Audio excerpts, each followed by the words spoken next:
Greetings, it's Johan again from Into the Pit, where I introduce vinyl LPs to you and CDs and obscure albums that not many people talk about and that you might not have heard of before.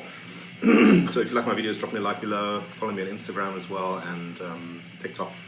One of the craziest bands I know personally is, and I love them for it because they're just so unique and there is no band that really sounds like them, is Nasty Savage from Florida.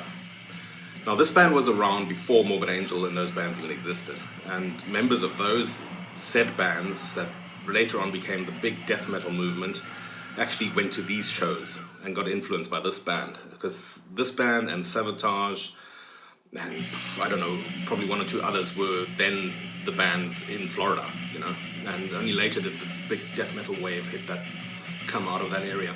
This is probably my favorite album of Nasty Savage's, Indulgence. Crazy riffing, crazy tempos, crazy harmonies, the vocals even more insane by Nasty Ronnie. It took me in the beginning, it took me a while to get into it, but wow, to this day I can put on a Nasty Savage album anytime and I'll always enjoy it. It'll always be like it'll always sound like it's fresh and new. Yeah, it's got great tracks on it: Stabbed in the Back, Divination, Indulgence, Inferno, Hypnotic Trance, Incursion, Dementia, Distorted Fanatic.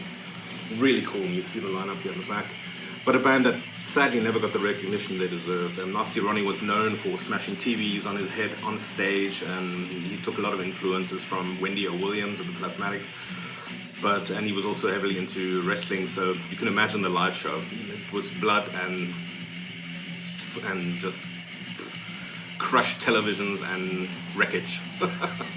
But must have been amazing, really. It must have been amazing to see them during that time. Now this comes with the lyric sheet and the classic collages as we remember them from the 80s. So really cool. Great album.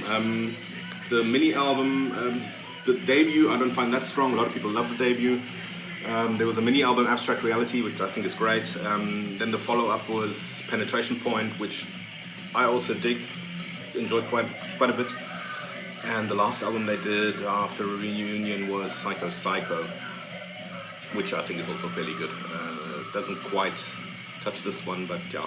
And there's talk about them reuniting for another album also now after the pandemic. So it'll be exciting to see what these boys from Florida bring out next.